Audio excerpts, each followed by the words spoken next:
1930లో ఈ ఇంట్లో జరిగిన సంఘటన ఇప్పటికీ ఇంట్లో ప్రతిధ్వనిస్తూనే ఉంది. ఈ ఇంట్లో ఈ ఇంటి ఆడబొచ్చు పడిన ఘోష అంతా ఇంతా కాదు.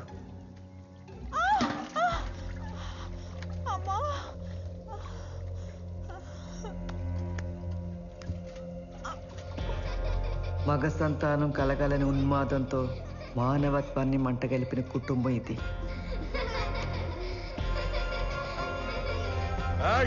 ఇదే నీకు ఆఖరిసారి చెప్తుండా. ఇంకా ఎంతమంది ఆడపిల్లలు కంటావే? సిగ్గు లేదంటే నీకు? ఈసారి మగపిల్లని కనకపోతే అలా మళ్ళీ పుట్టబోయేది ఒక ఆడపిల్లేనని మూఢనమ్మకంతో ఏంటి చెప్తుందిగా?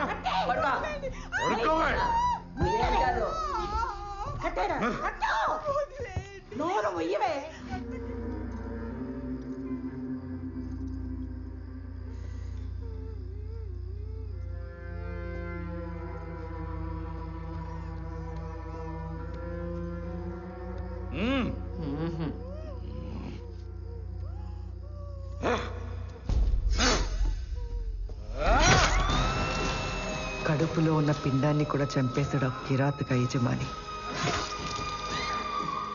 అప్పటి ఆ అరుపులు ఇంకా ఈ ఇంటి గదుల మూల మూలాల్లో ఆర్తనాదాలు చేస్తూ ప్రతిధ్వనిస్తూనే ఉన్నాయి.